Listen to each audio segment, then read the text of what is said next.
انا عندي 29 سنه ومطلقه وعندي بنت عمرها 3 سنين. انا عايشه في بيت عيله، بس ده بيت ابويا، ليا شقه فيه باسمي وتحتيها شقه لاختي باسمها برضو، وتحتيهم شقه امي. يعني العماره كلها بتاعتنا احنا الثلاثه. ابويا كتبها باسمنا قبل ما يموت بفتره لانه كان تعبان وخاف حد من عمامنا يورث فيه. انا اتطلقت من سنه، كانت بعد مشكله كبيره ضربني فيها جوزي، واتنازلت قصاد ان هو يطلقني من غير وجع دماغ ومحاكم، وعشان خاطر بنتي برضو ما تعرفش اني حبست ابوها. وانا مش متضايقه اني اتطلقت، لان دول كانوا اسود 3 سنين في حياتي عشتهم. كرهني في الرجاله كلهم، كان لسانه طويل وبيشتم وبيضرب وما بيصرفش علينا، وكان عايز ابويا هو اللي يصرف علينا، وما صدقت خلصت منه. المصيبه دلوقتي اني اكتشفت بالصدفه انه على علاقه باختي، وبيجي لها الشقه بالليل، وانا اختي دي اصلا برضو مطلقه، واللي محدش يعرفه ولا حتى امي انها اتطلقت من جوزها عشان كانت تعرف واحد تاني عليه، وكان وعدها بالجواز بعد ما تتطلق. وطبعا اول ما اتطلقت اختفى، وهي دايما طول عمرها عامله لنا مشاكل. بابا ياما شاف منها. انا مش فارق معايا ده كله، انا فارق معايا ان لما واجهتها ومسكت جوزي وهو طالع عندها قالت لي احنا هنتجوز. من ساعتها وانا هتجنن. انا مش هقدر اعيش كده وانا شايفه طليقي اللي وراني مرار طالع نازل عند اختي، ويبقى جوز اختي كمان. احنا اصلا علاقتنا مش كويسه قوي، بس مش للدرجه دي. طبعا ماما زعلانه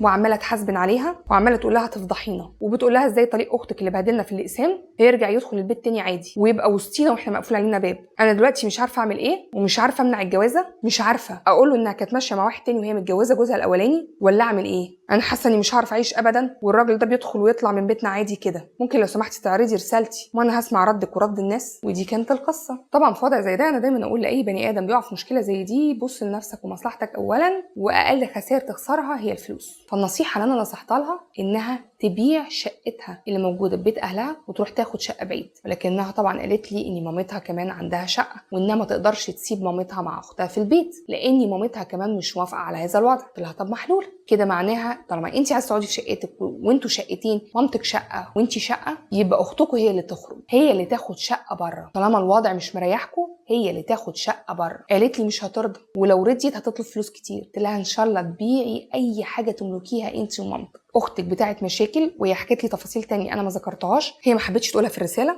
ولكن قعدتها مع اخت زي دي في بيت واحد هيجيب مشاكل وجع دماغ كبير، الى جانب ان طريقها هيبقى طالع نازل عليها كده، ده هيسبب برده مشاكل اكبر. عمرها ما تعرف تبقى مرتاحه. الحل الوحيد انها تبيع اي حاجه تملكها في سبيل انها تدي الاخت دي الفلوس وتخرج.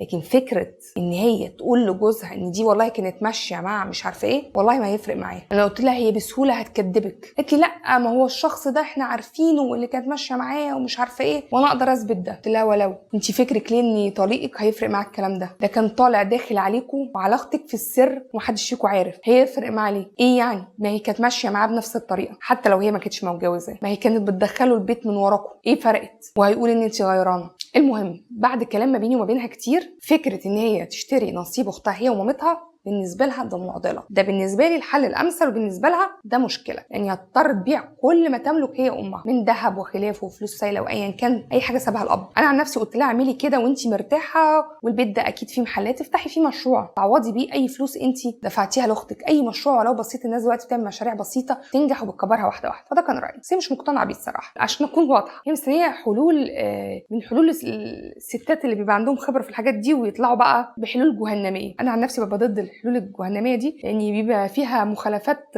للقانون قد كده، وساعات للضمير وساعات يعني. لكن انا مش دعوه، هي دي القصه. هي مستنيه منكم راي، واللي عنده حل يناسبها تقدر تطفش حتى بيه اختها من البيت، او تدفعها ان هي تخرج بسهوله وما تطلبش منهم مبالغ كبيره. انا في موضوع التطفيش ده ماليش فيه اللي ليه فيه يقول لها بقى، يعني الموضوع ده خارج عن نطاقي، ده بقى مطروح للمتابعين هم اللي يقدروا يساعدوها فيه. فهي في انتظار ارائكم وخططكم الخزعبليه الجهنميه للتخلص من طليقها واختها في البيت قبل ما يتجوزوا. وتنويه اخير، جميع القصص اللي بتجيلي لا يتم الاطلاع عليها الا بواسطتي، ولا يتم نشرها الا بموافقه صاحبها او طلبه هو شخصيا زي القصه دي. في النهايه كانت معكم في انور السيناريستات. يومكم سعيد.